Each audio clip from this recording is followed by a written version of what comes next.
coming. Live from the van down by the river. Starring Mike Murray. This Is SNL. SNL By The Numbers. numbers.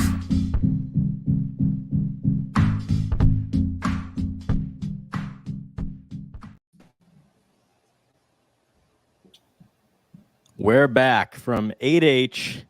This could have been an email. Twisted Rockin' Ball. There's the opening haiku for you. Welcome to SNL By The Numbers, the home of SNL stats. I am your host, Mike Murray. We are a presentation of LateNighter.com. I am joined today by two gentlemen I spent a lot of quality time with this past weekend. Welcome back to the show. 2 in a row, my main man, Jon Schneider. How are you? Thank you, Mike Murray. I'm doing great. It was so great to spend some time with you this past weekend. Loved every minute of it and can't wait for the next time, buddy. Absolutely. First of many, hopefully. And James Stephens is back. I mean, I'd have to give a little context on James before I say hello. Watching this man in action is a sight to behold. Just one of the most fascinating fellows in the SNL community, but maybe broader than that. Just seeing James operate and, you know, seeing the spotlight guy of SNL being like, "Hey, James," just it's fucking wild. So, James, how are you? Good to see you again. I'm so glad to be here. It's so good to be with you, Mike and John. We had a great time. I don't know how to take the comment. I love it, but it amuses me. It's funny. Well, what have James you been knows up to, everybody. James? Everybody knows James. It's crazy. I don't know about that. No, we had John, a great time. Let's Mike. talk about this real quick. Is there any doubt, and I don't want to offend any SNL fans out there who are huge fans, but is James Stephens the biggest SNL fan on planet Earth? I honestly think yes. Because it's usually really hard to find someone who is, because how do you measure that? But if you're watching on YouTube, you can see James's room, you see the apparel, you know, the Broadway video shirts, just everything. It's just, I respect the hell out of it. So I just 100%. wanted to say that to everybody. If you could be up on that level, but you'll never be at James Stephens level. So after all that accolades, James, what have you been up to in the great state of Indiana? Well, I appreciate that. I don't know. It's awfully kind of you. Likewise, I am not a numbers person, and I love the fact that this podcast, not just this series, this show, but the podcast network is very much rooted in statistics, very much like, sports fanatics. And everybody this past weekend, people on the cast and the crew mentioned that. And Mike Murray is the guy behind the curtain. And so it's fun to be talking about those things here with you. And let me just say this from our experience, I'm like the person who, like, I'll watch a TV show that I like over and over again, a series or a movie, or in this case, going to the show. And I love sharing it with other people who are excited. So I know I shared this with you when we were walking back late night to our respective hotels. But ladies and gentlemen, this was Mike's first time to be in the studio and to see the show. And I had a great time sitting next to him, sort of observing, and it was my pleasure to enjoy your first experience. It was a lot of fun. It sounds weird maybe to say, but it was just a lot of fun for me to hang with you during that, man. No, I mean, I told you right back to you that it's few people that would be at the, I just called you the biggest SNL fan in the world. So I got to see my first show next to him. So, and just so everyone knows, I love my loyal listeners. We have plenty of stats to go through. We're going to do screen time. We're going to do power rankings. But so if you want to skip ahead, we are going to talk about this past weekend and, what we saw and experienced. But that's all coming up. So just hang tight. So, John, I'm going to go to you.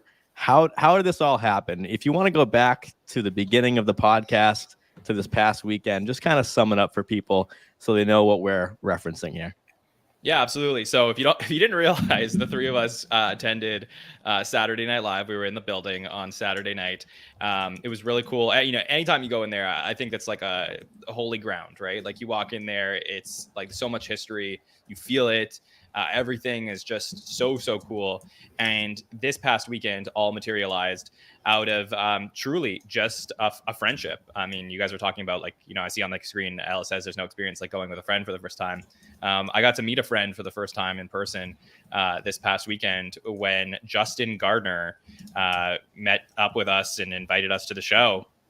And if you don't know Justin, you may have seen him in the chat a few times over the last few years, maybe on Twitter. Justin is Heidi Gardner's brother.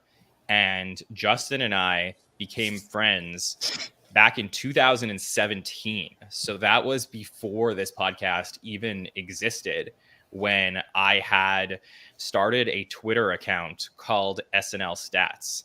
And, origin story is basically I watched SNL 40, the 40th anniversary special. I fell in love. I already loved the show, but I really fell in love with the history of the show and decided to go back and watch the show. And I was, just like Mike, I was like, I just want to get the data, So I got the stats. I didn't know what I was going to do with it.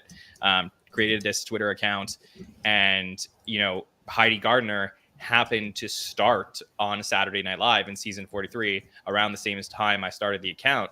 And when Justin was following online to see like what people were saying about Heidi and maybe, ways that, she could improve on the show, he came across the account, sent me a message and said, "Hey, I'd love to connect with you and talk about some of these deep analytics."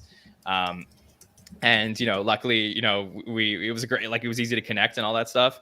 So we started up a friendship. We started talking about, what I could potentially do with the stats. Like maybe this becomes a website, maybe it becomes an article. He was just, really entrepreneurial and passionate about this stuff.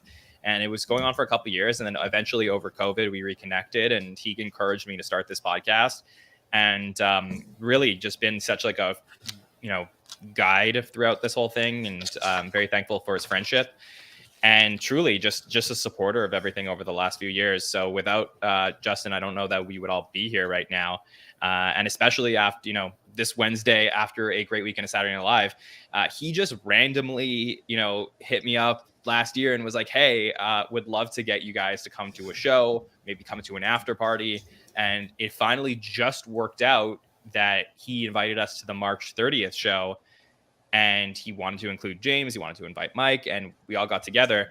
And as we were preparing to go and all said that we can go that weekend, I was looking at the data and I was like, whoa, Heidi Gardner is at 498 SNL sketches that she's appeared in on the live show. And like, we track that stuff and we've celebrated those types of moments over the last few years.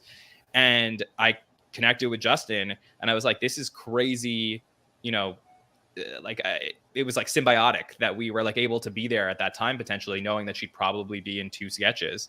And so we came, we got to celebrate with her. We ended up getting Heidi a big 500 cake from Justin and from us at the SNN.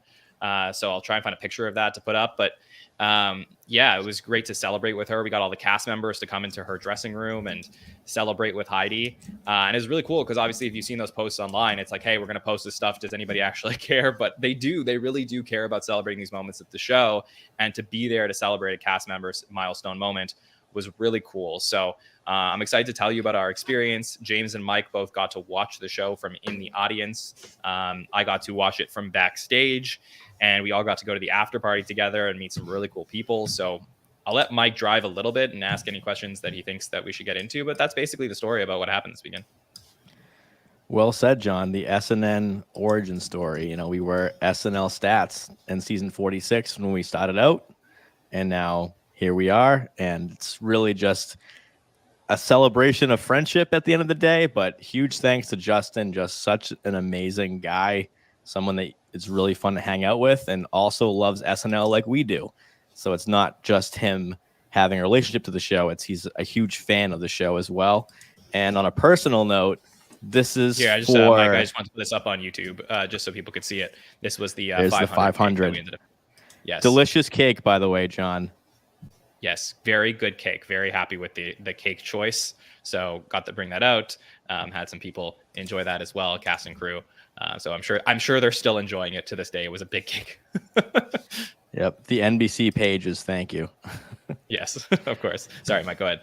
Yeah, I was going to say is just on a personal note, just for anyone out there who has like a weird hobby that, you tell somebody and they're like, that's a waste of time. Like, why are you doing that? That just shows that, if you are passionate enough about it, like John is, like James is, and like I am, and like I'm sure a lot of our listeners are about the show or anything that you're interested in, just put it out there. You never know what's going to happen. If I didn't put out my stats, John wouldn't have found me. If John didn't put out his stats on the Twitter account, Justin wouldn't have found him. So it just goes to show that there's no reason to not try in life. So that's my kind of thing I have to reflect on after a crazy weekend. Yeah, absolutely. So I could tell. I guess I could tell the night from my perspective a little bit, and then if you guys want to jump in, would love to hear about what it was like to watch from the audience, especially Mike, for you being able to see the show for the first time. So basically, I explained this a little bit last year, but in case you missed that, essentially how it works is there's obviously Saturday Night Live with the studio in 8H, where there's about, I guess, James, is it like 200 seats? How many seats are in the studio? A little more than that. I forget the exact, but I think it's like 350 somewhere in there. Okay, so 350 people are in the studio. Meanwhile, while everything is happening on stage and in the audience, there's also dressing rooms that are that exist on the 8th and the 9th floor. So the 8th floor is where the studio is. Right outside those doors, you may have seen on camera, like as you walk back and enter the hallway, there's sort of like a left side and a right side. So if you go down the hallway on the 8th floor, there's a bunch of dressing rooms. Most of the senior cast members are on the 8th floor, and then the newer cast members on the 9th floor, and there's stairs that connect those that you go up. And every cast member has a dressing room where typically like their hairstylist and their dresser, they have somebody assigned to them, hang out with them. And they always get, depending on the week, 2, 3, 4 people that they can invite to watch backstage. In every single dressing room, it's all decorated and themed, to these specific cast members. They get to, make it look however they want. And then there is also a TV there. So you get to watch the TV in, what's happening on screen. During rehearsals, I believe that they're showing what's happening on during the rehearsals, and during the live show, they're showing the feed from the live show from the control room. And then there's an intercom. So basically you will hear, James, I'm pretty sure it's Jenna, right? Jenna, the stage manager, who is calling out stuff. Yeah, I love Jenna. Love Jenna. Yeah. So Jenna, basically, you'll hear her during the show being like, Heidi Gardner, where are you? We're looking for you for your next sketch type of thing. So you'll hear this over the intercom. That's how the cast members know to go to the next sketch. But between each sketch, when they're not on, it's not like they're in like a room where they're all hanging out. They're all essentially going back to their dressing rooms during the show. So we got to, Justin and I were both there. We got to hang out with like a few other, friends of Heidi's and stuff like that. Heidi's manager was there as well. And I don't know if I told you guys this, but there was another celebrity in the dressing room. Did you know about this? So I got to meet. You gotta say it. Yeah, I got to meet former SNL writer and very famous person Bob Odenkirk was in the dressing room with me to watch the show. And it was very like, just like I'm like sitting there, like just hanging out, like having a drink, watching the show, and I'm like, Bob Odenkirk is like right next to me, and we're just like chilling and watching. And like the connection, basically, Bob's wife Naomi is Heidi's manager, so like they manage a lot of SNL related people, a lot of other celebrities. But that was the connection. And then so he was like super nice, but obviously it's like Bob Odenkirk, and like I'm just like during a commercial break, I'm like, so Bob, like, you think you're ever gonna like host SNL? And he was just like, yeah. He's like, during Breaking Bad, like we tried to make the schedule work. Like I'm not sure, but like maybe. And then he was like, I really would like to do it one day, and come back and bring some of the writers, bring like Smigel, like Conan, like all those guys like back. So it's definitely on the table. It was really, really cool. So he hung out for a little bit. And then, for me, like, it was like, my goal was to just like hang out, talk to everybody. Like I do consider myself like a journalist as much as I am a fan of this. So for me, it was important to network and walk around. So I was able to like go to people's dressing rooms, talk to Punky and Mikey and different cast members, some of the writers that were there between the sketches and stuff like that, and then hang out. And then that was sort of my experience during the show. And then, guys, I'd love to hear about, what it was like to be in the audience. Mike, specifically for you, was there anything that you saw that was like cool that you wouldn't have expected now that you've studied the show for so long, but got to see it from a new perspective? Well, most importantly, there's just nothing like SNL and just feeling the energy of that room. It really is, as John said, holy ground. It's a magical place.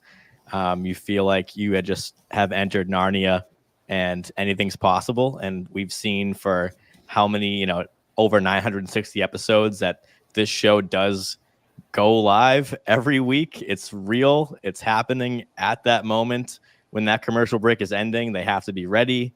When the set has to be struck from home base for the monologue, they have the length of the montage. So things that people probably already know, but just huge props to the crew. I mean, they really are miracle workers. So everybody kind of told me going in, you can watch the show when you get home, but just kind of look around the room and see all the moving parts. So if you've been to the show or you haven't been and you're going to go someday, and I hope everyone listening does at some point who hasn't already, that really is the takeaway, is just the miracle of this show. And so, yeah, just especially James, when me and you were sitting together watching those screens with the multicolored bars on it, and that 11:30 is approaching, and that band hits right at 11 on the dot. Most amazing band on live TV. They're so perfect. It sounds like you could be listening to a recording. That's how good they are. And that was amazing. I love hearing the band during the breaks, and just seeing the how excited the cast is to walk on set. That's really a cool thing, I would say, John, is that when someone exits a sketch, they'll look at the audience and gesture to them because they just got it done. So things like that I feel like were the most memorable to me that you can't see on TV. Yeah, I think it's a lot of the little things that, we take for granted when we're watching the show that we don't always get to see. And then going there and seeing these things. For example, seeing a sketch get cut live on air. So the Barkfinity sketch that they talked about on the Hot Take show, that was supposed to air. It then gets cut for time during the live show, and everybody who's in it is supposed to, get ready. And then it goes over the loudspeaker. Okay, this is the last sketch. And then to see honestly, disappointments that people can't go on for their next sketch and stuff. Those are the types of things that you really get from being there and seeing it. And as Mike is describing, when somebody accomplishes or just something really cool on screen, on stage, and then, gives that look to the audience or gives that look to each other. Those are the things that you pick up just because it's, they put so much passion into their work. And sometimes I think when we're evaluating these sketches, we can treat them like not real people, but, we getting there and seeing it. It really hits home how real all this is for all of them. James, for you, you had a really interesting experience because you got to watch the show during dress and during the air show, and your experience from two different angles, I think would be really interesting for the listeners to hear about. Yeah, I will second what Mike said about when you're in the studio, if you get the chance, because I'm watching some of these comments here, some people have been to the show before and some that hope to be there someday, that don't sit down in the bleacher seats or on the anywhere and go, is this a good seat? Is it in the studio? Yes, then it's a good seat. By that I mean, don't try to watch the show proper.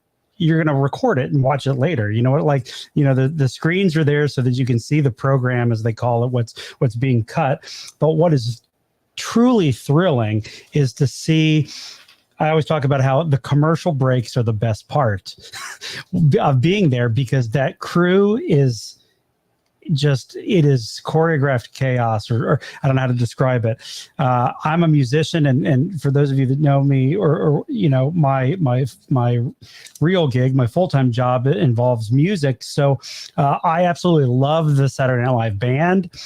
So being in that studio and hearing whoever the musical guest is, you can hear that the sound in that place is mixed so well. But that SNL band, I got to tell you, there's no there's no better band than that group. And as Mike said, the warm up starts 30 minutes prior, right on the dot, and the way they operate all of it. Major kudos to we mentioned I think Jenna, who's one of the stage managers, and Chris Kelly, who I don't know if we ever talked about this before, but if you're watching it live and you hear that laughter that happens right as the thing is coming up, that's because Chris Kelly is counting down, like 1 minute, 30 seconds, all the way 10 seconds. And on the 5 seconds, his voice cracks and like he's nervous or, oh my gosh, it's time. And it just breaks the ice. The audience laughs. And that is how the show goes. The timing of all of it is just a thrill to see. But yeah, John, the dress, I was able to this time for the dress rehearsal. A friend of mine, Jeff Countryman, who now does sound effects. So he's in a mix booth there. And it was just a thrill to watch how he does this. His uncle used to work for Skywalker Ranch, so he's got all this insight on how sound effects and all these production elements, in the Star Wars films and all this kind of stuff. But to think about from a standpoint of a theater production, he's looking at these scripts, on Wednesday and Thursday and making all of the, you don't realize if there wasn't sometimes some of these effects and things, it just would feel so naked and stark. And a good example, by the way, James, must be the the detective sketch, the one with Andrew Dismukes, where they kept playing sound effects. Like I was thinking about you and watching that sketch during dress and what that would have been like. Yeah, no, and it was so cool to hear how he will for the run through there. I'm sorry, the read through, they will actually do some sound effects, but it's so raw that they're not the final versions until later in the week. But in his booth, you can actually hear Liz, the director, and Mike, the assistant director, who does all the counting. You can hear the stage managers, the floor. There's just all this conversation. Those of you who have been to dress rehearsal before know they start that promptly at 8, or at least they try to, and they time it just. It's longer, there's more sketches, but the commercial breaks and everything are timed. What is interesting, this happens on occasion, there were 3 or 4 holds in this past dress. What that means is when the commercial is over, they're supposed to be ready to go with that next sketch. And if for some reason they're not, hold. And, you can hear him say, tell the band to play something or whatever. And one of the reasons was that everybody had the wrong version of a script for something. There's 2 or 3 minutes to track it down. So I thought that was interesting. And sometimes that helps them to figure out what the reordering the show is like. Okay, this needs to not be right after this because we need more time for those things to happen. But last shout out I'll say is, man, it sounds like, we're bragging or something when we say this. It's just very, very fortunate. We feel sort of, very blessed. We were able to visit with some folks and take a photo on the home base stage there at the end. And Donna, the dresser, the person, if you've been to the show, she actually takes the host by the hand and whips that person, he or she, around to the quick changes and to, because the host, they're experiencing it for a week, not understanding how grueling it is. When we're standing there where they do the monologue, I said something like, okay, now I need Donna. She was there right there. I was like, now I need Donna to pull me off the stage. And she came up and grabbed my hand and we took a photo of that. So it was just, she's just the sweetest. And it was so kind of cool to, I don't know. It's just crazy when you can be around these people that make your show come to live and be around them. And they are the best in the business. There's a reason that some of these crew members, Johnny Pinto on cameras or whatever, has been there since the very first episode, things like that. So anyway, John, that's back great. to you, No, Mike. Thank you for sharing all that. I mean, look, I think the It is a miracle, really, that the show gets produced the way it is, and it takes an army, and they're all fantastic. So for me, like, it is just you get an appreciation for the little things, like I said, when you're at the show. So as the show wrapped, the audience clears, and we were able to get James and Mike to come over to Heidi's dressing room, where Ego actually brought like a bunch of the cast members into Heidi's dressing room to congratulate Heidi and wish her happy 500. And we were trying to find the cake to give it to her at that moment, but an NBC page had moved the cake up to another floor, to the 9th floor or something like that.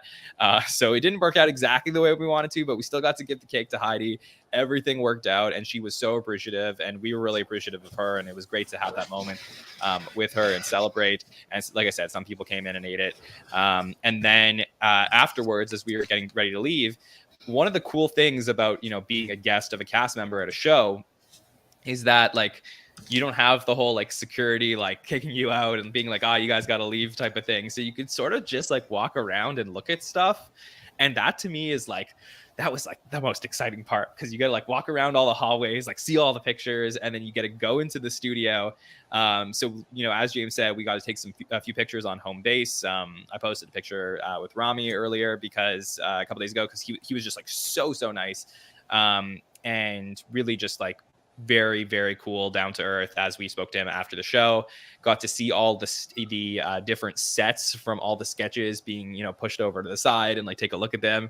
And it was just crazy. Like, I was walking around with Mike, and I'm like, you do realize like we're in the sketch right now. Like, we're in the basketball team captain sketch as we were like looking around. So that is a really cool aspect of all this thing, like everything that happens in the studio. Mike, anything you saw that you really loved? Well, just to go back to the celebration of Heidi, so amazing that it all lined up, of course, as you described, but also she was in 2 sketches. So if she had been in one less, we didn't have a 499 cake ready for her. And I want to just shout out to this amazing gift that James had prepared of a picture frame that I think really touched Heidi, which is, awesome that she enjoyed it, with Heidi Gardner, 500 sketches, and in the background listed all 500 sketches, or 498 until that night.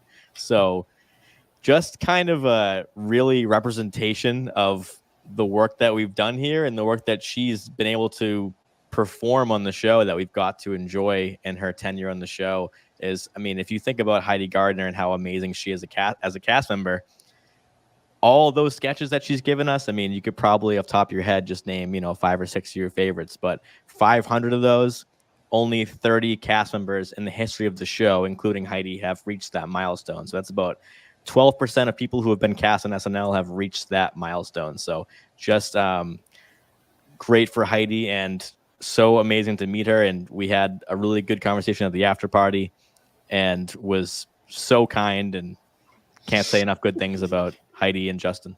Yeah, we framed this, and for those of you that can see it on YouTube or whatever, you gotta up close and the light see the background is all the technically 498 sketches listed there. Can I just say this too? Sure. Mike and Jon and the whole It Takes a Village, the statistics of what this is and what we do. A milestone, when was that with Keenan? Was it 1,500 sketches, right? Right. Yes, it was. That was season 47. Yeah. So when that show happened, and we the network were commenting about it, in terms of social media and all that kind of stuff, the show, there are people that follow it, cast members, crew members, or whatever. So we saw, those of you, I'm sure several of you who are listening saw this too, that backstage there was a celebration of that milestone for Keenan. And there was Wally had a cue card or whatever they gave to him, and it said 1,500 and all that kind of stuff. And we're like, wait a minute, how did they know this?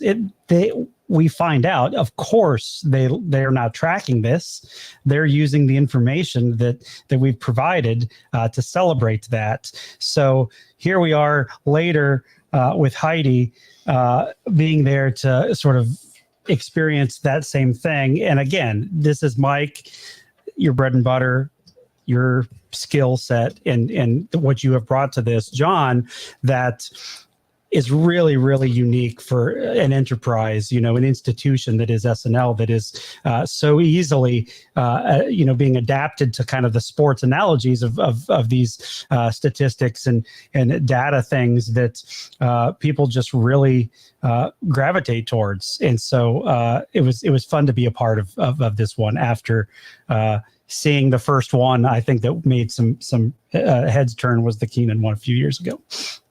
Yeah, no, I appreciate that. Yeah, it is weird. I mean, like, I'm living it day to day, and as the podcast continues to grow and stuff like that, but it is cool to reflect as well. And I'm appreciative of those kind words.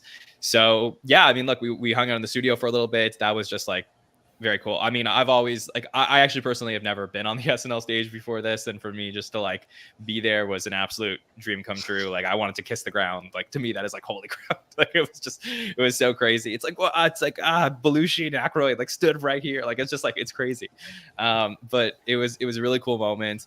And then then we all went to the after party, which was just incredible, and got to go there. So it was at a sushi restaurant in Midtown, and when you go, there's like a table for every cast member, so they get to hang out with their family and friends.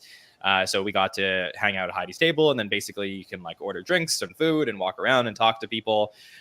So like I said, it's like a giant cocktail party, just hanging out. And for me, just an absolute pleasure. Everybody's so nice. A lot of people do know about the podcast, and it was great to just hang out with people. There were some cool celebrities that were there. I guess we'll do a few name drops.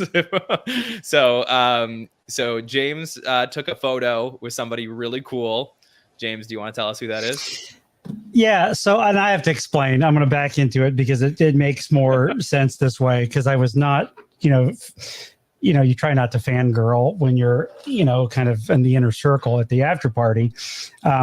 But so I'm over here at this table. I was wanting to go say hey to Sarah Sherman, and I see she's being funny. She's doing this on purpose, but she's flipping off JJ Abrams. That's how she's showing her love.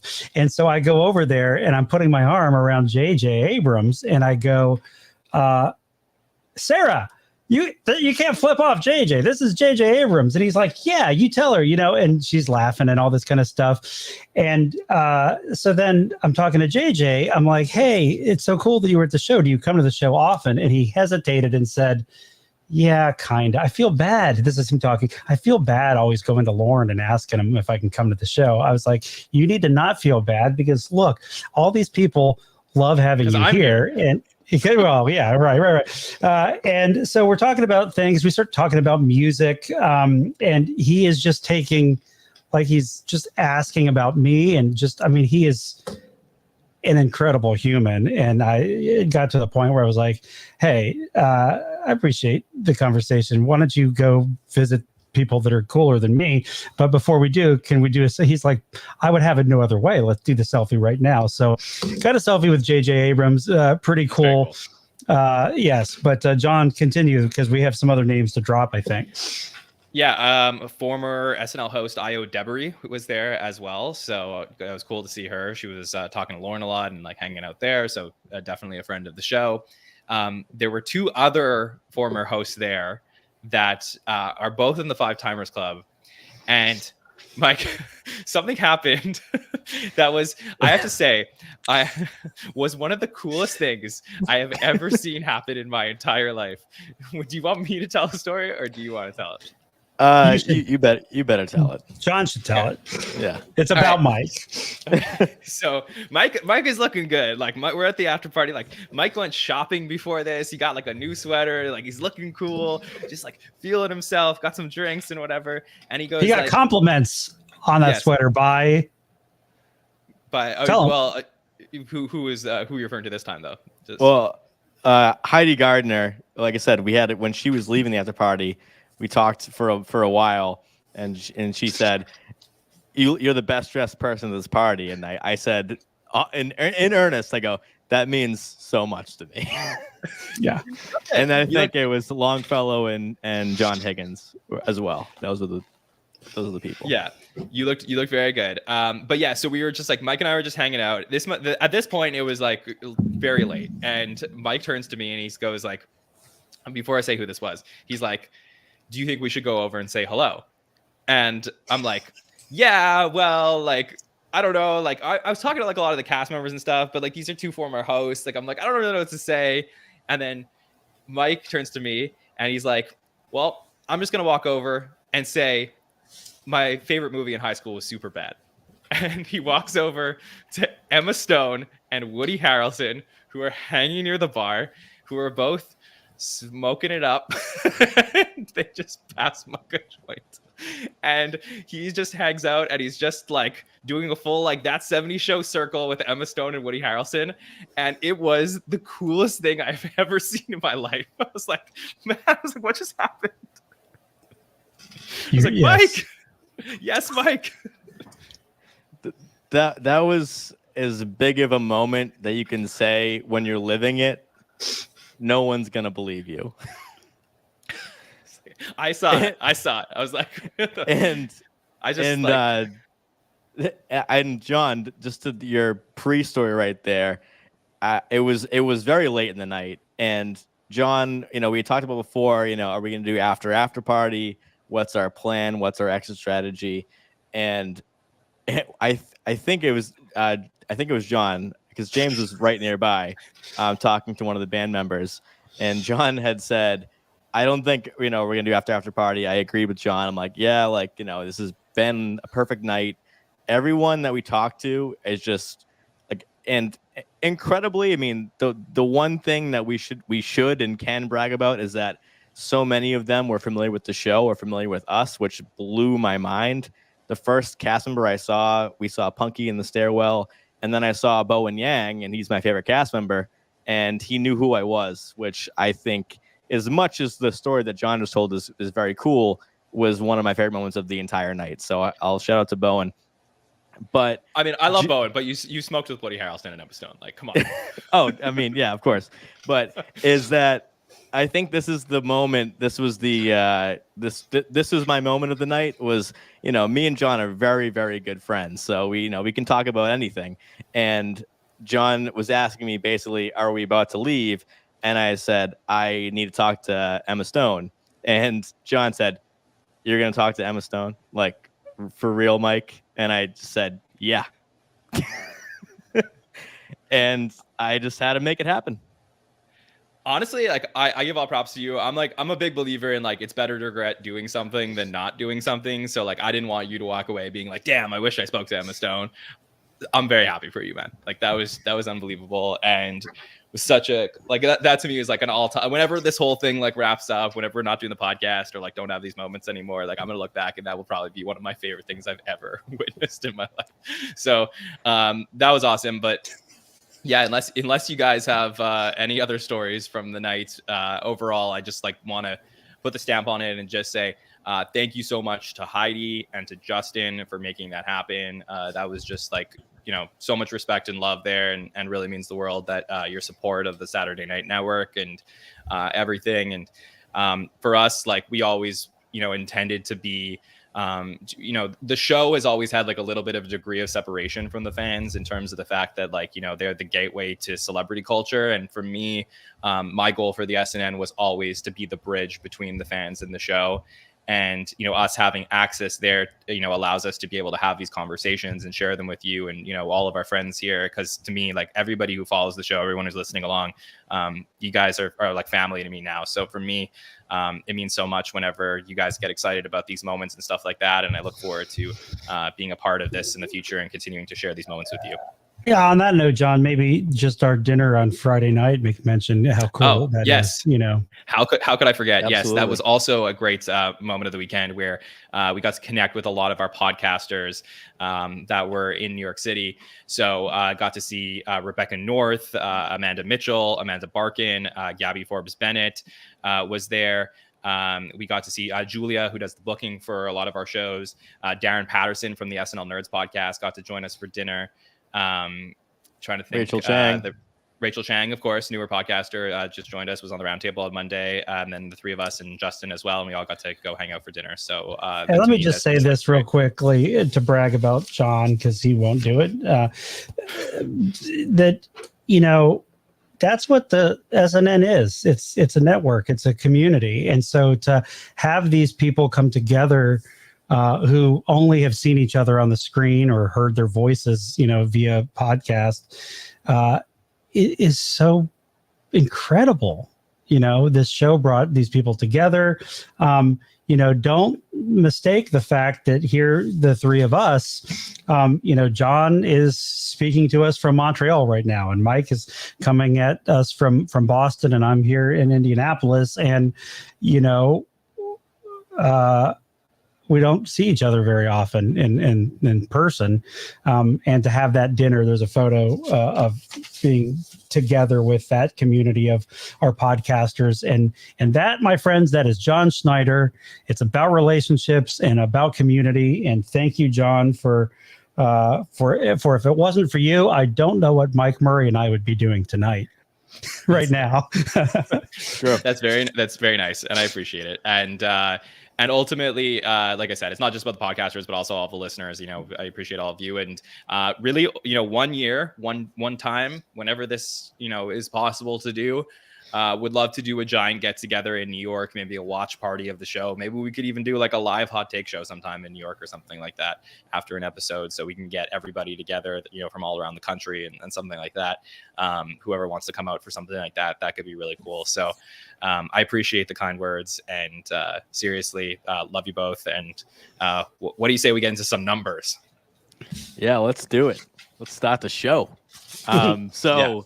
I feel like a great bridge from the after party to the stats is, and again, I can't say enough about the podcast community and then the actual SNL cast and crew. One of the more memorable conversations I had was with Andrew Dismukes. We got to talk for a while, and it was cool to see someone who lives the show, who's on the show, have the same kind of idea that Jon and I have, that SNL is like a sport. And so I was talking to Dismukes about this, and just about how week to week it's like a sports team. And I feel like I know we have so many stories, we can't tell them all, but for people who follow Jon and the SNN, I finally met Mikey Day. So if everyone's wondering, after Jon's great interview with Mikey Day, where he talks about me a lot, then I said, is anyone I have to meet tonight? It's Mikey Day. And not always an after party guy, but he was the eventually talked to, because I came down the stairs and I saw him alone, and I walked up to him, had a great talk with him. And, you know, he remembered the whole, you know, interview with Jon, of course. And eventually said, like, it's more of an honor for me to meet you than for you to meet me. And of course I said, like, you know, that's not true at all. Like, you know, I'm a huge fan, blah, blah, blah. Hey, but Mike, was he like this? We are here. Oh no, I don't have I thought I had the sound clip from last year. Damn it. You continue your story. Well, yeah, I mean, and if you're a listener of By the Numbers and you haven't checked out the Mikey Day interview that Jon did, it is fantastic and just very funny and very meta if you're a fan of the SNN. Let me interject one thing, because again, this is not about me. This is about my two brothers over here, Mike and Jon. What they're describing is real, in that the cast members that we sort of just follow and have this amazing fandom surrounding, they freak out when they go, oh my gosh, you're the guy, or you're the guys. Like, they recognize, and they are like freaking out. I mean, that's really all we're doing this for, right, James? Well, right. That's not why we do. But I'm telling you, this is all folks, a ruse, James. It is so kind of crazy to see that reaction from the very people that we are respecting and admiring. So it's a mutually very cool thing. I just, you guys gotta, yeah. Thank you. As much as they care about us, they care about the data. I think we got it. I think we got to get to it, guys. That's right. Yes. Let's jump in, because the people want to know. Mike, tell us Who did well this week? Who did not do well? How did your screen time counting go? So for the very first time, doing data on a show that I was at. So this is it. It's the Ramy Youssef Travis Scott episode, season 49, episode 15. Here is the screen time. It's SNL by the numbers. The leader, of course, was Ramy Youssef, 26 minutes, 36 seconds. Followed by, not the musical guest, but James Austin Johnson with the second highest screen time of his career. His most high screen time was in the Woody Harrelson episode, season 48, episode 13. So this is a huge night for JAJ, of course, in the cold open. You're saying JJ only needs Woody to be smoking for him to do well that night. Yeah, just if Woody Harrelson's nearby, it's a good sign to bet on JAJ. In third place, Travis Scott, who, if you remember, musical guest with Aquafina, season 44. He appeared in a live sketch, the hip hop dance battle. So Travis Scott, very, very much down to be part of the show, which I always love. You don't want someone to be too cool for the show, and Travis Scott very much down. And wouldn't you say, Mike, from where we sat, Travis, when he came off the stage after performing, he kind of did that acknowledgement to the audience there. Yeah, that was a really cool moment. He walked off and he was being so happy after walking off that performance. So that was he appeared in the PDD, and then his screen time was 7 minutes, 30 seconds. Colin Jost. No screen time at the after party, though. He did not show up there. That is true. 0.0. Yeah. Colin Jost, 6 minutes, 50. Sarah Sherman with 4 appearances, 5:46. Marcelo Hernandez, 5 minutes 41. I think the longest appearance of his career was in that Immigrant Dad talk show, which I thought was an awesome sketch. Ramy was terrific in it. And so Marcelo had over 4 minutes of screen time in that sketch alone. Andrew Dismukes, 5 minutes 17. So Sarah Sherman and Andrew Dismukes getting hot at the right time. They both have had 5 consecutive episodes with over 5 minutes of screen time. So for people who are fans of them, like now is their time, which I love to see. Ego Wodum, 4 minutes 25. Kenan Thompson, 4 minutes 14. Chloe Feynman and her 3 appearances, one of which was a voiceover in the Ozempic for Ramadan pre-tape. Her screen time was 3 minutes 39. Mikey Day, my buddy there, 3 minutes 37. Michael Che, 2 minutes 40. Bowen Yang did not appear until the 10-1. Very rare. I mean, he's been high in the power rankings and SNL star, but we didn't see him until the very end of the night. He had 2 minutes 19. Devin Walker, 1 minute 49. Heidi Gardner, including her 499th and 500th appearance, had 1 minute 48. Chloe Trost had 1 minute 47. 2 appearances, one of which Ramy Youssef posted on his Instagram, which is a very cool video of her singing the Ozempic theme. So that was counted in her screen time and appearances. Playboy Cardi guested in Travis Scott's second appearance on the 8H stage, on stage right there, with those crazy swinging robot arm cameras, one of which James told me did not work at Dress, so we're glad it worked for live. Ben Marshall of PDD, 1 minute 14. Martin Herlihy of PDD, 1 minute 2. John Higgins, 1 minute even. Michael Longfellow with 2 quick appearances at 30 seconds. Steve Higgins at 24 seconds of voice work. He did 4 of those. Punky Johnson, 8 seconds in the team captain sketch. And our first shutout of the season, unfortunately, Molly Carney, they did not appear in the show. And this has been Snap's an 18 consecutive episode streak, which is kind of unheard of these days because it's been so long. But back in the day, it happened all the time with some cast members that we didn't see. So pretty great. I know it definitely sucks we didn't see Molly. I would have loved to see them. But it had been since the Travis Kelce episode where there was no Dismukes or Molly. That was the last time there was a shutout.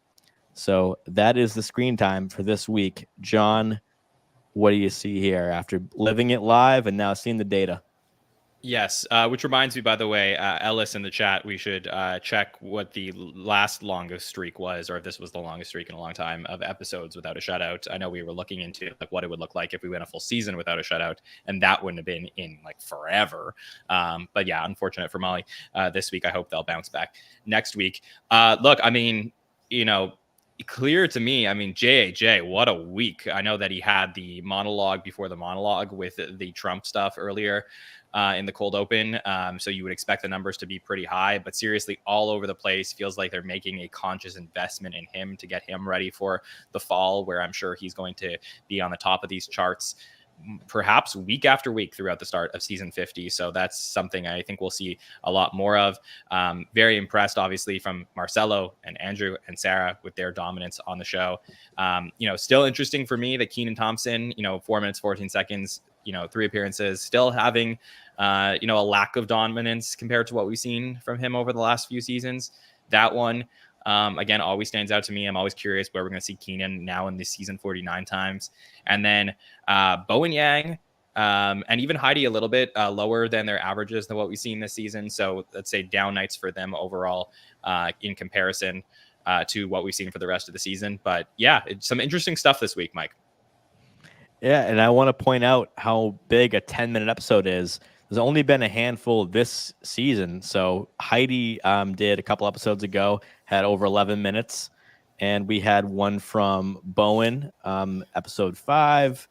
And then we had one from Mikey and Kenan in the premiere. So it's pretty rare to hit 10 minutes in SNL. I always say a 5-minute episode is great. So a 10-minute episode is incredible. James, what do you think seeing this for the first time here? Yeah, super excited for Andrew Dismukes being up there. Part of it is just a recollection, John, from the last time you and I were at the show previous season. Dismukes had not a great show, so it was fun to see him out there a little bit more. Bummed about, Longfellow and Punky and Molly for sure. It makes me think, when I follow the screen time episodes that we do here on the network, sometimes you just look at it and analyze it. But from being there and seeing Dress, it makes me think that in an alternate timeline, an alternate universe, there really could have been, a lot more screen time for a Heidi, a Punky. Those two come to mind. Bowen, was in the Barkfinity. So when sort of what got cut and how some of those players were featured, the pendulum could have really swung a different way. And not to say that anyone was depressed at the after party, but there was definitely some feeling a little bummed, I think you could call it that. One other thing that occurs to me, and I just want to ask you guys what your thoughts on this. With a cast this size, it just really ebbs and flows too. Like, wasn't it just last episode or the one before where Heidi was really, really high? There was, Marcelo has had these episodes where he's hardly in it, and then he's in it a lot. And Bowen, same thing. So it's when the cast this size, it kind of does this sort of unpredictable thing where you don't really know who you're going to see. And I think the cast feels it too, of course. Yeah, I think for like Bowen and Heidi, I mean, these are just outliers as far as I'm concerned. Like they're two regularly, consistently high screen time getters. But I do think that this was a week, like some weeks, there'll be some cut sketches from dress rehearsal that won't change the order of the screen time had they gotten in the show. But this week was a major downswing for a lot of cast members where had they gotten their stuff into the show. So basically, like they were right there and things got cut. And if they got it through, then we're looking at the show a little bit differently. So for example, the Devin Walker and Michael Longfellow piece that they had on Weekend Update, where they were playing Colin Jost and Michael Che reboots. I mean, Michael Longfellow's week looks way different if he gets an extra 3 minutes of screen time from being on there. Molly Carney, my understanding, anchored a piece in dress rehearsal a little bit. So, that would be a huge difference for Molly.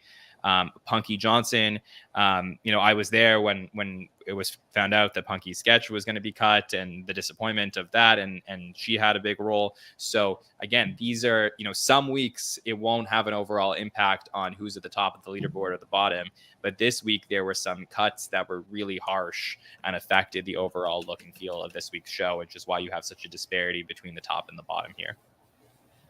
Yeah, well said. And because I want to just touch on that, John, is part of the reason that we do the stats, and we always make the sports metaphor, especially on this program, but it is cutthroat. I mean, we can't deny it. Everyone's friends. We all love the show, but it is fascinating that you can boom or bust after dress. It's not always, oh, well, I didn't write anything that week, or no one wants to work with me. It can just be as simple as John said.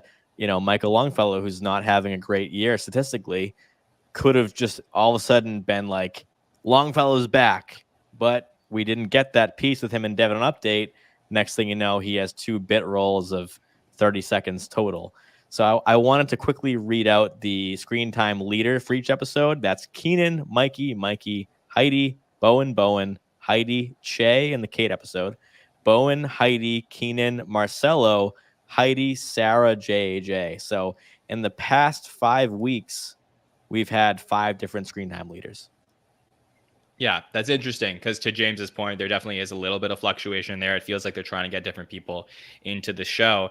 And to your point about dress rehearsal versus the live show, look, to me, the dress rehearsal stuff is always fascinating because it gives you an insight into how the week came together, what things were being worked on, what could potentially come back in the future.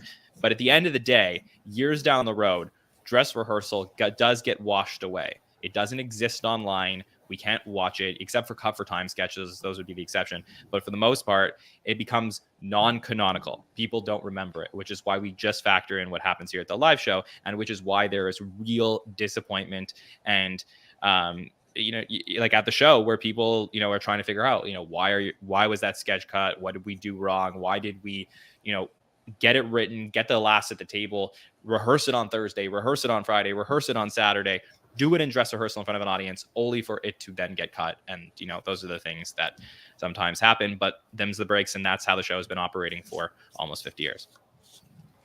Absolutely. Just the name of the game on SNL. It's live. It's decisions to be made really quickly. And it's hard to get to 500 appearances like Heidi did. So we're going to talk about SPE, an SNN original stat, which is sketches or not segments. BDE like Mike had on Saturday. SPE, John. And that is, on average, how many sketches or segments per episode, SPE, do you appear in? Because as we've talked about on this show a lot, there's some boom or bust. Sometimes you're the star of the night. The next week, you're a shutout. So we look at this stat to show, on average, how many times do you appear as a cast member on SNL? So right now, I have organized them on the improvement from their career before this season versus their average this season. So, John, you want to read some numbers for us? Yeah, so this is really interesting to me, and the reason why I wanted to do this tonight is because we sometimes try and get it in the mind of the producers at the show when they're trying to figure out how they want to do their season. Sometimes it is on the cast members to be successful at the show, but sometimes it's also about like, who do we want to feature at the show more? How is the show going to look this season compared to last? And we can see some major differences when we look at the career sketches per episode average prior to season 49, and then the numbers that are being put up this week. So with this season, and with major improvements, we'll start at the top. JAJ has a 0.9 difference. He's up to a 3.8 sketches per episode from a 2.9 sketches per episode. That means every single week on Saturday Night Live, JJ is averaging about a sketch more than he did earlier in his career. 0.87 improvement for Andrew Dismukes. He's up to a 3.4 for this season after having a career 2.53 before this. Punky is up 0.77, so she's averaging 2.73 from a career 196 prior to this. Chloe Fineman's up 0.76 as well, so that's 3.67 sketches per episode this season compared to a career 2.91. Heidi Gardner's up to 4.33 sketches, so imagine that. So that's, every 10 episodes, I guess, I guess every 5 episodes she's getting at least 4 sketches, and then one was 5 sketches, so that's pretty good. 0.68 difference between her career and now. She averages a 3.65 for her career. Bowen Yang, 0.61 difference, 3.4 this season, career 2.79. Ego, a 3.14 career, up to a 3.73 this season, so that's an improvement of 0.59. Sarah Sherman and Mikey Day both up 0.54, so about a half a sketch an episode. 3.2 from a 2.66 for Sarah Sherman, 4.27 from a 3.73 for Mikey. Marcelo up 0.51 from his last year. So last year it was 2.56. This year he's averaging 3. So basically every 2 episodes we get 1 extra sketch from Marcelo. Keenan Thompson about average, only 0.05. So his career for the first 20 seasons, 4.02, now up to a 4.07. So that's about what we'd expect. Chloe Trost, 2.33 for the season, and obviously nothing before. And then we get into the negatives, the difference between their careers and how much less we are seeing them on the show. So Molly Carney averaged 2 sketches per episode last season, and now they are averaging 1.93. So that's down minus 0.07. Devin Walker is down minus 0.21, so a 2.94 for his career last season. This season, only a 2.73. And Michael Longfellow was averaging 3 sketches per episode last season, now down to a 2.4. So that's our lowest, a difference of 20%, minus 0.6. So that's the results right there. It just fun to see both numbers. So if you want to see how their average has increased or decreased, that's the number that John read them in. And on the far right column, if you want to look at that based on percentage, if that's your thing, that's on the far right. So want to highlight Heidi, who's leading the cast in SPE this season at a 4.33. So this week, that just goes to show how unique of an episode that was, that she was only appeared twice, because on average, she's over 4. And the biggest improvement of the cast based on percentage is actually Punky. So it shows how underutilized Punky is. And John's talked about it in the program before, but Punky Johnson in real life is one of the most fun, charismatic people I've ever met. And so when we see Punky on the stage, even for 8 seconds this week, she brings it. So I'm very glad to see that Punky Johnson is up 39% from her previous career of 46, 47, 48. James, someone who knows about the show as much as you do, how important is this SPE number? And is this a stat that if you were on the cast would be the most important to you, if not, the screen time or the appearances? Of course, we'll talk about the power ranking at the end, so we'll leave that out. But just of raw data, is this like number one? Well, I hear what you're asking, and the first thing that comes to my mind is I am blown away by your methodology on this. I think this is super fascinating, and so glad that you do this. Punky is the one that jumps off the page to me to just go,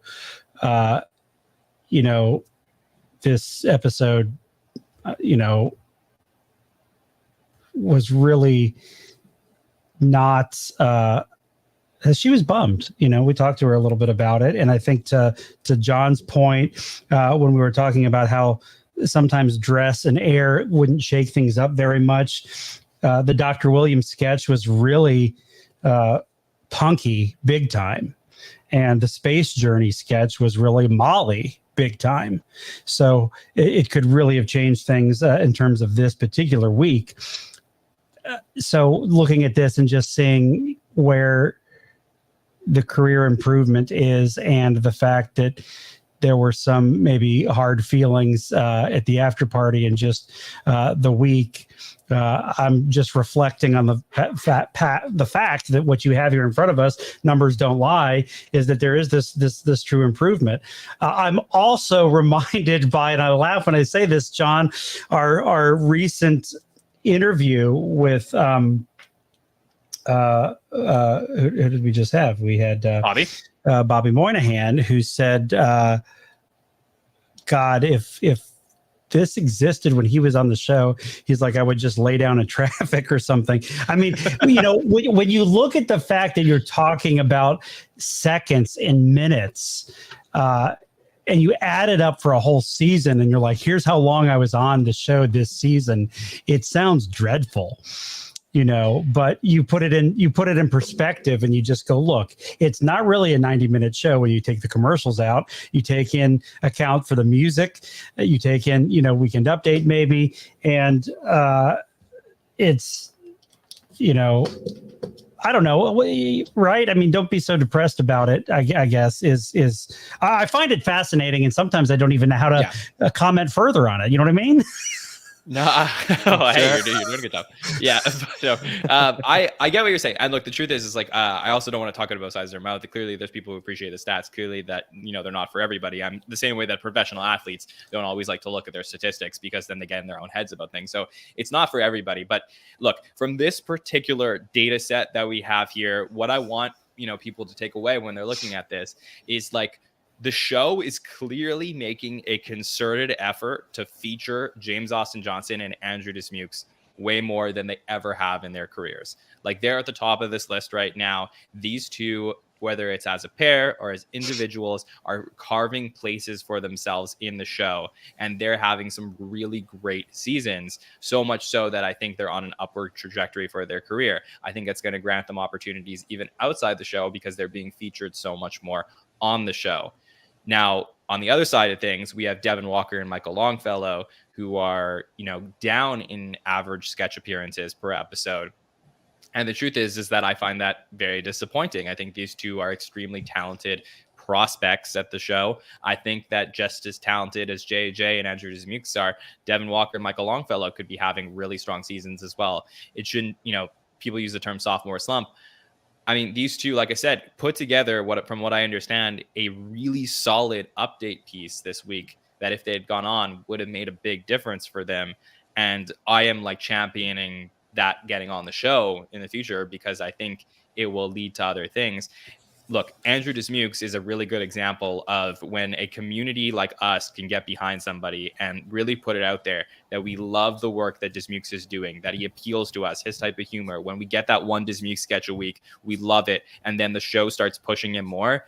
I think, like, I'm not saying that we should all take credit because Andrew did a lot of work here, but I think we have to, give ourselves a round of applause that we at least put it out there in the zeitgeist that Andrew Dismukes is really talented. And the people at this bottom of the list that we want to root for more, I think we got to keep fighting for them and say Michael Longfellow needs to be on the show more. We got to see some stand-ups from him on Update. Devin Walker, I want to see more beyond just, him playing the upset son on the team captain sketch. As much as I love that role, like, I want to see more as well. So I know there's a lot of cast members, but to me, there's still some improvement that could be done as far as the actual production of the show and pushing some of these talented people forward. So that's my 2 cents on it all.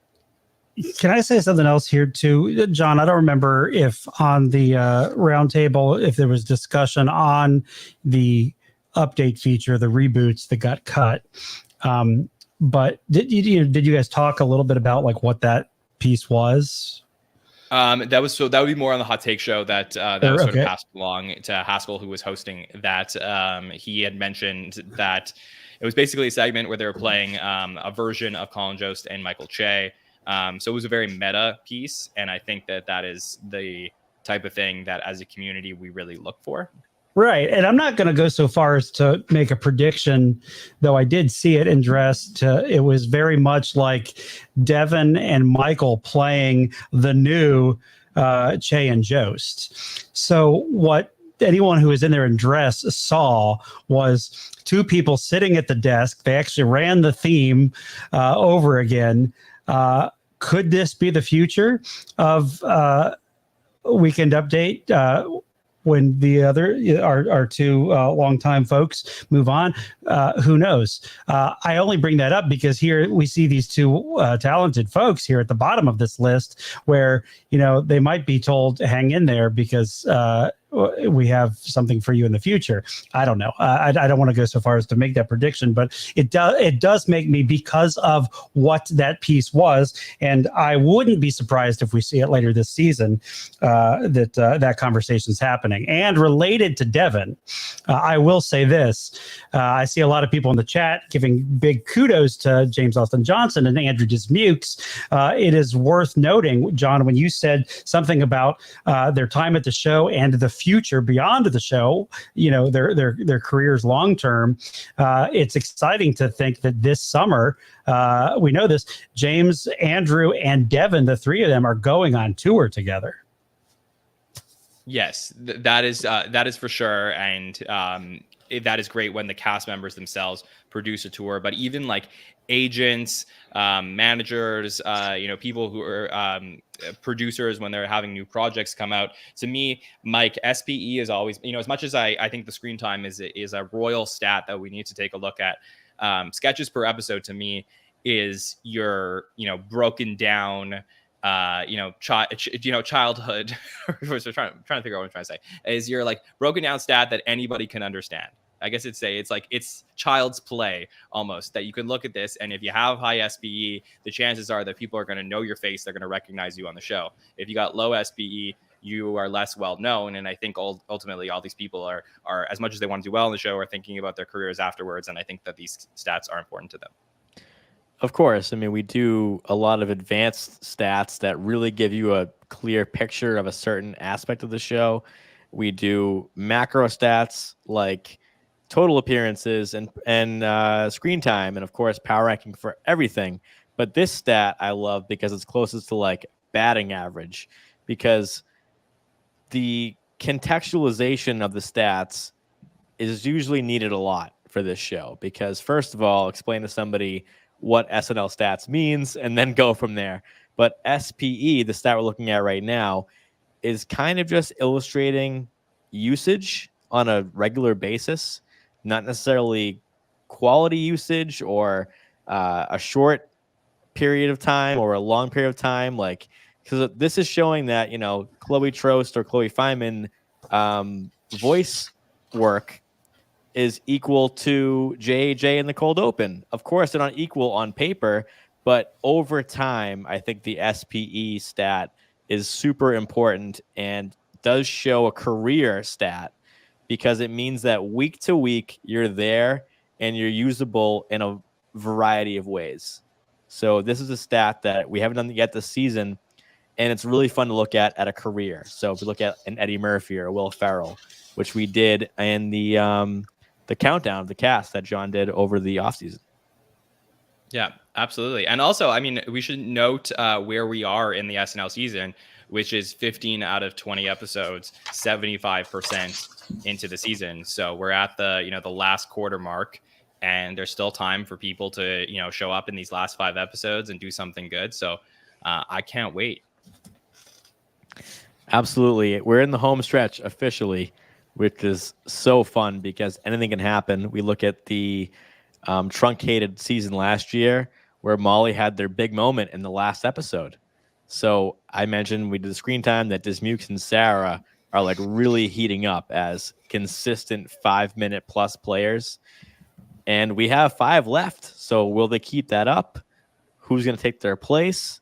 That's why we look at the power ranking every week to see how the whole season has looked. So if you remember, there was an episode this season hosted by Pete Davidson. He used to be in the show. That was back in October. So we've come a long way from there. So now we have the full list here, and we have almost dead tie that I had to go 2 decimal places. So I will read the top 5 and get the reaction of both James and John. So we had a big headline a couple by the numbers ago that Heidi Gardner had taken the top spot of the power rankings. First time a female cast member was at the top since Kate McKinnon. And Heidi Gardner maintains that crown of the SNL cast, but by 0.04. So reminder, this stat is average of all 15 episodes. Heidi is still number 1. She's at a 92.70. number 2 is Mikey Day at a 92.66. So actually, before I go any further, John, how crazy is that after all this data, it's literally thousands of pieces of data, that they're that close? It's insane. I mean, and they also play that couple together on couple goals. So I know that they're very tight and would be very happy for each other to know that, you know, they're each in the lead of the power rankings and dominating on the show. 2 of our veterans in the cast. Personally, I love Mikey, and I know he loves you, Mike, but I am actually rooting for Heidi, not just because she brought us to the show this past weekend, but to me, it's kind of fun whenever a woman is leading the cast. And especially somebody like Heidi, who was waiting, you know, for years to get her due and get her opportunity to shine with, you know, Kate and Edie and Cecily being around. And it was always like, I felt like, you know, Heidi was on the bench and now, you know, she's in the starting lineup and she's crushing it week by week. This was maybe, you know, a down week. We had a couple of, you know, down weeks. We had Bad Bunny and Io and now Ramy. But my expectation based on the trends that I'm seeing in her career or her season so far is that I think these last 5 episodes are going to be really strong for Heidi. So if I had to put money on one of them to squeak through at the end and be the number 1 5 episodes from now, I'm going to say it's Heidi, but it is absolutely incredible that all the data points have led these 2 to be practically equal 75% into the season. Absolutely. And the fact that it's not Keenan, or, you know, now it's obviously not Kate or Cecily, but so that Heidi Gardner and Mikey Day, if you ask someone, you know, to name someone on SNL, you know, they might always say those names that we have left to show that SNL has stars in the making or stars already in those 2. And number 3, Bowen Yang at a 90.0, Colin Jost 79.4, and Ego Wodum. So somebody who came in the season after Heidi is now at number 5 ahead of Keenan at 76.2. I will go to Keenan next, 73.8, only to say that James Austin Johnson is right on his heels, almost a near tie there as well, because Keenan 73.8, JJ 73.7. So James, how is that race going to finish? I went to John on the top spot, but that number 6 right now is in serious contention for JJ to pass Keenan. And as John mentioned earlier with the political stuff with Trump, he might have more opportunities. So is JJ going to finish in the top 5 or at least top 6? I do think he's going to pass Keenan. And the one thing as I'm analyzing this, because again, I just find all this fascinating, is like, you know, there's like an episode or 2 that sort of brought Keenan, you know, down significantly, like episode 9, I think. All the numbers are tiny on my screen here. So it's just interesting to see how a certain episode or 2 can wreak havoc to, you know, the grand total here. But I do predict James Austin Johnson passing Keenan, and I don't know that he will this season surpass Ego, but probably get pretty close. It's definitely one of the races to watch. And right after that is a race we've been following on By the Numbers for, I think, 3 weeks now, which was Sarah and Dismukes were at a tie, and Marcella was right there with them. And now Sarah has had 2 amazing weeks. So with Josh Brolin, Sarah Sherman had a bunch of sketches. Maybe most memorable was the Shrimp Tower, but she was all over the place in that episode with 114.2. So her average now is 64.2. Just shows how big an episode like that can mean for your stats of the season. This week, she was an 89.7, so again, increased her average. But Sarah Sherman has not only broken her tie with Andrew and Marcelo, but is now past veteran Chloe Feynman at a 62.9. So again, we're at number 8, Sarah at a 64, and Chloe at number 9 with about a 63. Rounding up the top 10 is Andrew Dismukes, 62.5. So he could even pass Chloe Feynman. He's so close. We're going to go to the bottom now. Outside top 10 is Marcelo, who had a great week. Again, longest appearance of his career with Ramy in the Immigrant Dad Talk Show. He's now sitting at a 60.1. Michael Che, Weekend Update host, every week has a role, but as we notoriously hear about on this podcast, gets far less screen time than Colin Jost because he gets less interviews and things like that. He's at a 55.7. Devin Walker at number 12 He's at a 50. He's number 13, 45.5. Punky Johnson at 14. She's at 37.9. Michael Longfellow, 35.1. Chloe Trost is at a 33.9. And Molly Carney at 17. They're at a 25.2. So obviously a 00 this week for Molly did not help their case in the power rankings. So don't always like to dwell on the bottom, but John, is there somebody in the bottom 3 that can get out of the bottom 3? I mean, it'll be interesting to see. Look, I just wanted to jump back to that Keenan thing for a second because, obviously Kristen Wiig's coming into the building this weekend. So I would expect Keenan to have a monster episode this weekend. And if he doesn't, that would be weird. But I just think, getting to play with his old buddy, I think, that's the type of thing that that I would expect. And then Ryan Gosling, obviously, you have to start thinking about, who can, play well with Gosling. A little bit of a different cast since the last time he was on. But yeah, I mean, look, if I'm gonna predict anybody is given a shot to show something of themselves in the last 5 episodes that is near the bottom of these rankings, I'm gonna put my money on Longfellow. I think, with him, producing this thing for Weekend Update, I think they know what they have in him, which is like, he is extremely talented. He could really, he has a dry sense of humor, but could be really used in sketches in the right scenario. I think that when he did that Question Quest game show earlier this season, we saw like the demented game show host that I think, is what I want to see from him. And I just think there's a lot of moments that could potentially occur in these last 5 episodes to give us hope going into season 3 of him potentially. And even like Punky, look, I think Punky had a really strong start to the season. That Latina Jefferson, sketch was huge. I'd like to see that be brought back sometimes towards the end of the season. So those are the 2 I'd say I would look at. And I think that everything, we have enough data now, 75% into the season, to say that everything will be around the same. I'd say my guess, Punky and Michael go up a little bit. I'd love to see that, and I'm a huge fan of Michael Longfellow, and I will say that I'll be disappointed if we finish season 49 going into 50 and don't have a big moment for him, because it seems like a through line so far. We saw him on Update in the Emma Stone episode as the old-fashioned cigarette, so he had a 91.9 in that episode, but other than that, it's been very low in the reds and oranges for Longfellow.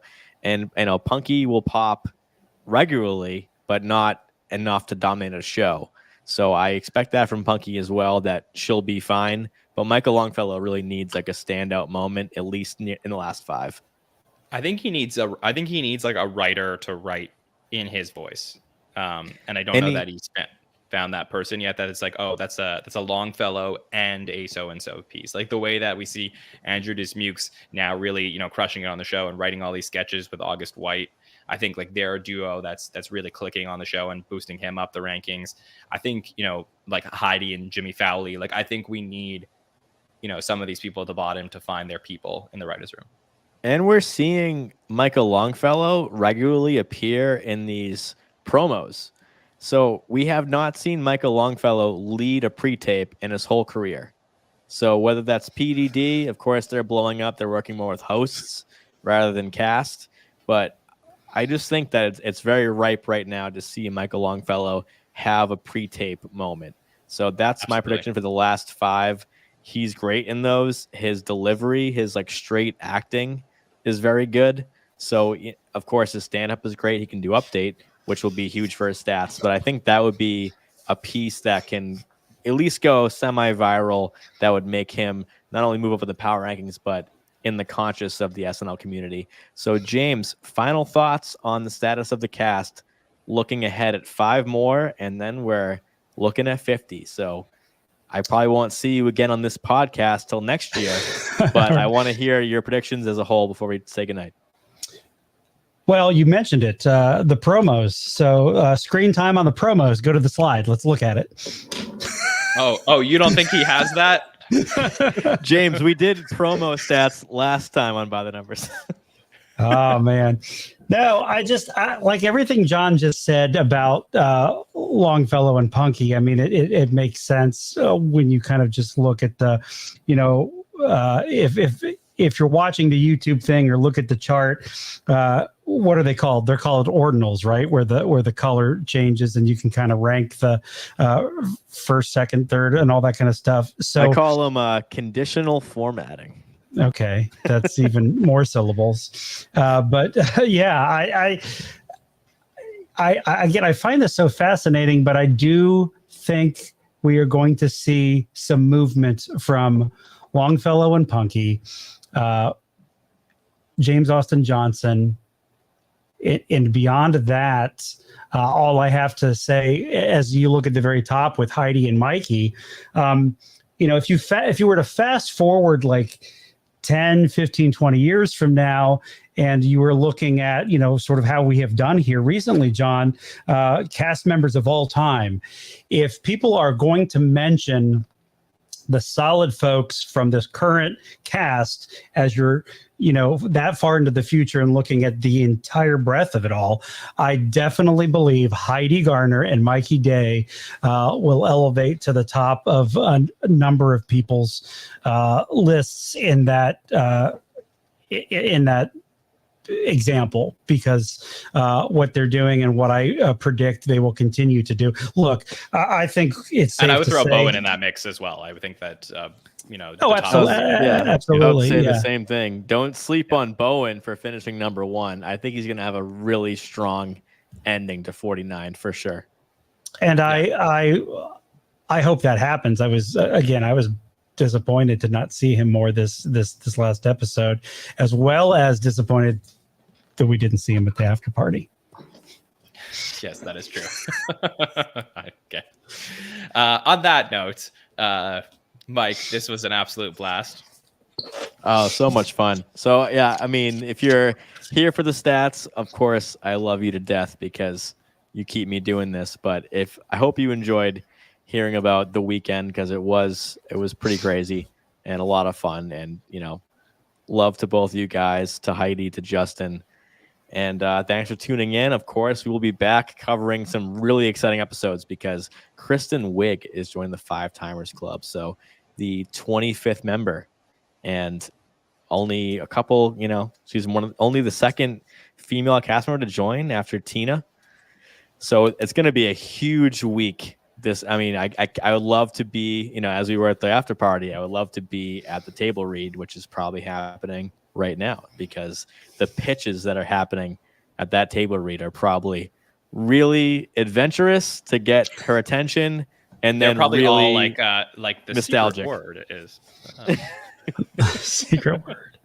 Yeah. Well, we don't need to see that one again, maybe. But No, I'm good.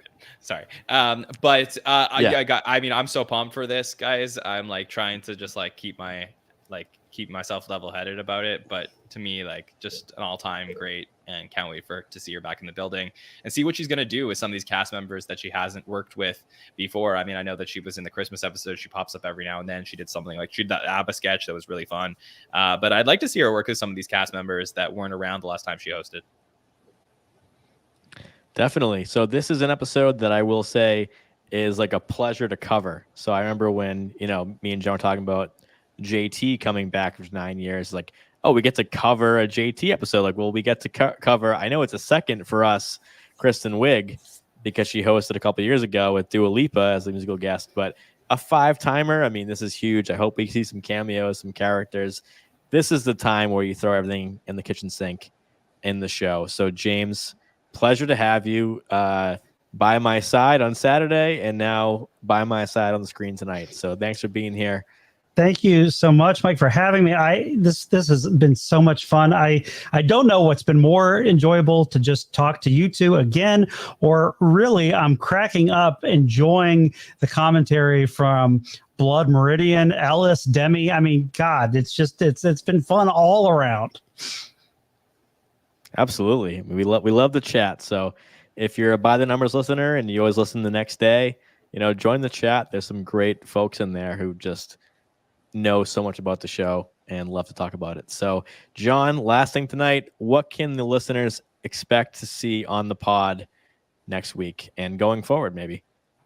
Yeah, I'm really excited for what's coming up with the Kristen Wiig coverage. So we're going to be there for the Hot Take Show by the numbers as well next week, and of course our roundtables on Monday night. While we have James on the show tonight, I do want to plug our 2 recent interviews of SNL Stories with Christine Ebersol, season 7 SNL cast member Bobby Moynihan. We're also working on some more coming up, so that'll be fun to get to eventually. And James does a fantastic job on all those shows, as well. So props to him on that, and really just excited for all the content we have coming up. I still have the patron podcast to record. So if you're a patron and you haven't voted yet for the sketch that you want us to dive into even further on the SNL sketch breakdown, that's exclusively for patrons at patreon.com/the SNL network.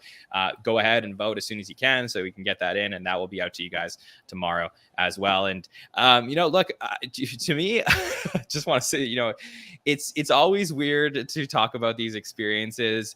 I never, want to come off as braggy in any way. I just really, for me, it's a humbling experience to get to go to the show and meet all of these people. And I tell the stories because I know that when I wasn't an SNL podcaster and I got to hear other people's experiences at the party, I enjoyed it. So I hope you did too, and know that, we're there out of love and we appreciate all of our support, and truly would not be able to do all the things that we get to do without you guys. And just love being able to share these stories with all of our listeners as an extension of what we do here, and that you could sort of be a part of it in some way. So if you do enjoy it, you have any questions about the stuff that we did this weekend, feel free to reach out, whether you're a patron or regular listener. I just love talking to each and every one of you. So thanks for indulging us tonight. And thank you again to Justin and Heidi. And thanks, Mike, for having me. Of course, anytime. Can't wait to have you back. We have 5 exciting more shows to cover and going into the end. And to second what Jon said, as much as we talked about the origins and how we got there this Saturday, we wouldn't have been there without the listeners. And I can't say that enough, because we wouldn't be podcasting if we did it for a season and just no one liked it and no one wanted to watch and listen to it. So it's huge that you guys do. So please, if you haven't before, write a review, subscribe, like the videos. It does do so much for us to give you more of this content. So if you enjoyed the show, you enjoy Hot Take, Roundtable, any of the shows we do, of course, the interviews that are amazing that we get, we'll get more of those. So once again, we are a presentation of latenighter.com, and we can't wait to talk to you again about Kristen Wiig. So we will see you all soon. For James Stephens, Jon Schneider, I am Mike Murray of the SNN. We will see you real soon.